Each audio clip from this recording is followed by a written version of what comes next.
अस्सलाम वालेकुम and welcome to my YouTube channel. आज मैं आपसे शेयर करने वाली हूँ चिकन शामी कबाब की रेसिपी।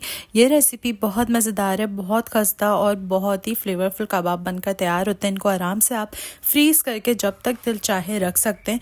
तो चले बनाना स्टार्ट करते हैं। सबसे पहले यहाँ पर मैंने एक देगची में 1 पाव चने की दाल ली थी, जिसको मैंने पहले से ही भिगो के रख दिया था। उसके बाद यहाँ पर 1 पाव हमने जो है वो चिकन लेनी है। 1 अदद रफली कट करके मैंने प्याज ऐड की है। 3 से 4 अदद जो है मैंने साबुत लाल मिर्च ऐड की हैं। 1 टेबल स्पून यहाँ पे मैं ज़ीरा ऐड करूँगी। नमक अपने टेस्ट के अकॉर्डिंगली ऐड करेंगे। उसके बाद यहाँ पे मैंने एक जो है वो चिकन क्यूब ऐड किया है। अगर आपके पास नहीं है तो इट्स ओके, ये ऑप्शनल है।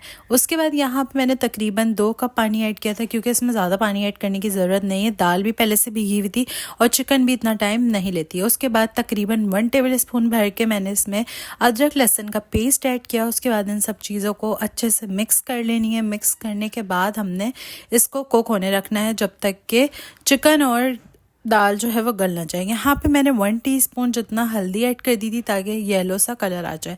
अगर आपने ऐड करनी है तो सही है, वरना इट्स ओके। उसके बाद जब एक बॉयल आ गया तो मैंने इसको कवर कर दिया। कवर करने के बाद जब मैंने हटाया तो ये इस स्टेज पे आ चुकी थी। यहाँ पे चिकन भी गल गई थी और दाल भी गल गई थी। यहाँ पे सिर्फ इसका पानी सुखाना था। तो यहाँ पे मैंने तकरीबन 4 से 5 अदद बारीक वाली हरी मिर्च ऐड कर दी, ताकि ये थोड़ा सा स्पाइसी हो जाए। उसके बाद इन सब चीज़ों को अच्छे से मिक्स करना है। मिक्स इतना करना है, उसके बाद इसको मैंने कवर करके रख दिया ताकि इसका पानी सारा ड्राई हो जाए। अब यहाँ पे इसका पानी हमने पूरा सुखा देना है अच्छे से। थोड़ा सा भी पानी जो है वो कबाब में नहीं होना चाहिए। इसको मैंने हाई फ्लेम पे अच्छे से कुक कर लिया था। कुक करने के बाद इसका सारा पानी सूख गया था। जब पानी सूख जाएगा तो हमने जो है इसको अच्छे से ठंडा होने देना है। ठंडा करना बहुत ज़रूरी है। हमें इसको चॉपर करने से पहले अच्छे से इसको ठंडा करना है। अब यहाँ पे मैंने इसको काफ़ी देर छोड़ दिया था, ये बिल्कुल ठंडा हो गया था। अब हम इसको जो है वो चॉपर करेंगे। सबसे पहले यहाँ पर मैंने आधा आधा करके जो है ना मैंने इसमें चॉपर में ऐड किया था। उसके बाद अच्छा सा इसका एक मिक्सचर बना लिया था। बहुत ज़्यादा भी मैंने इसको बारीक नहीं पीसा, थोड़ा दरदरा रखा था।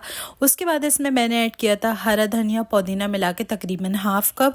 उसके बाद 1 टेबल स्पून यहाँ पे मैंने पिसा हुआ गरम मसाला ऐड किया। उसके बाद इन सब चीज़ों को अच्छे से मिक्स कर देना है। यहाँ पे प्याज पहले डल चुकी थी तो मैं अलग से प्याज नहीं ऐड करी। यहाँ पे सिर्फ मैं 1 अदद अंडा ऐड करूँगी। उसके बाद दोबारा से इन सब चीज़ों को अच्छे से मिक्स कर लेंगे। मिक्स करने के बाद इस मिक्सचर से आपने बनाने हैं कबाब। कबाब इस तरह से आप शेप दे के या किसी भी तरीके से शेप दे के आप इसको बना सकते हैं। बना के इसको मैंने जो है वो फ्रीज़ करके रख दिया है। रमज़ान में सहरी में आप इसको बना के खा सकते हैं। ये बहुत मज़े के लगते हैं, बच्चों को भी बहुत अच्छे लगते हैं। ना ही बहुत ज़्यादा स्पाइसी होते हैं, ना ये बहुत ही ज़्यादा मज़े के लगते हैं। अब हमने यहाँ पे एक पैन में जो है वो ऑयल लिया था। ऑयल में जो है वो हम इसको फ्राई करेंगे। फ्राई करने के लिए यहाँ पे हमने जो है ऑयल को गर्म होने दिया। उसके बाद 1 अदद अंडे में मैंने नमक और काली मिर्च डाल के फेंट लिया था। ये चिकन के कबाब है तो हमने इसको अंडे में ही डिप करके फ्राई करना है, वरना तो ये तेल में जाके जो है वो सारे टूट जाएंगे। इसलिए आपने जो है इसको बिना अंडे के फ्राई नहीं करना। इस तरह से मैंने एक एक करके अंडे में डिप किया और इनको फ्राई करा। जब एक साइड से गोल्डन हो जाएगा तो हम इसको साइड चेंज करेंगे और फिर दूसरे साइड से भी इसको अच्छे से गोल्डन करना है। इसी तरह ये सारे कबाब फ्राई कर लेने हैं। फ्राई करके आपने इसको गर्मा गर्म सर्व करना है। ये बहुत मज़ेदार बने थे। आपने भी इस रेसिपी को ज़रूर ट्राई करना है। रमज़ान में इसको बना के फ्रीज़ करके रखें, बहुत मज़े की लगती है, बहुत आसान है, बहुत झटपट ये बनकर तैयार होती है। तो आपने भी इसको ज़रूर ट्राई करना है। कमेंट सेक्शन में मुझे फीडबैक ज़रूर दीजिएगा कि आपको आज की वीडियो कैसी लगी।